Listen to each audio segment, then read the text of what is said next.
When Russia annexed Ukraine's Crimean Peninsula, and threw its support behind separatists in the country's east more than 7 years ago, Kyiv's underfunded and disorganized armed forces struggled to mount a credible response. Now, amid fears that a Russian troop buildup near Ukraine's border could signal a possible attack, military experts say Moscow would face stronger resistance this time. But they emphasize that Ukraine would be well short of what it needs to counter Russia's overwhelming land, sea and air superiority. Still, years of fighting the separatists have given Ukrainian veterans like Colonel Viacheslav Vlasenko the battlefield experience for such a fight.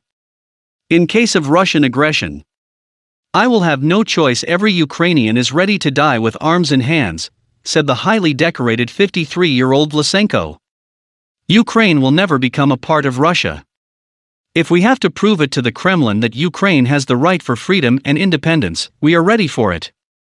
While Western military assistance has remained limited, Ukraine still receives state-of-the-art foreign weaponry, including sophisticated U.S. anti-tank missiles and Turkish drones to provide a heavier punch than they had in years past.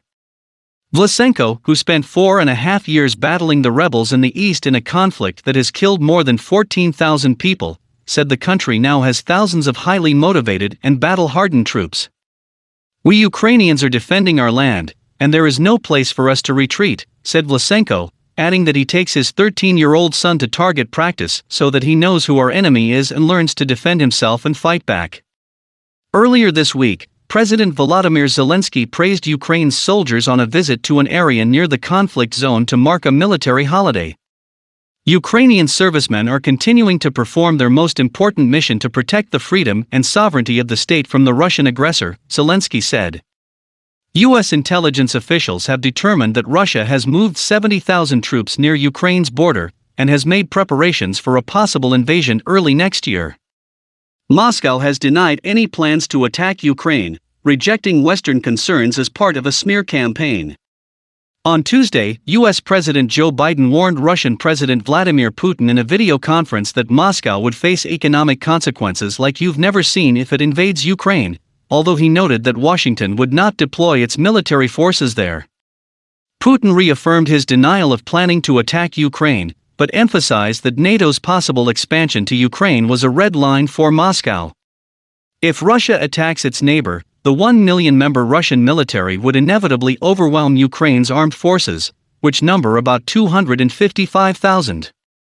But in addition to a promised heavy economic blow from Western sanctions, Russia would also stand to suffer significant military losses that would dent Putin's image at home.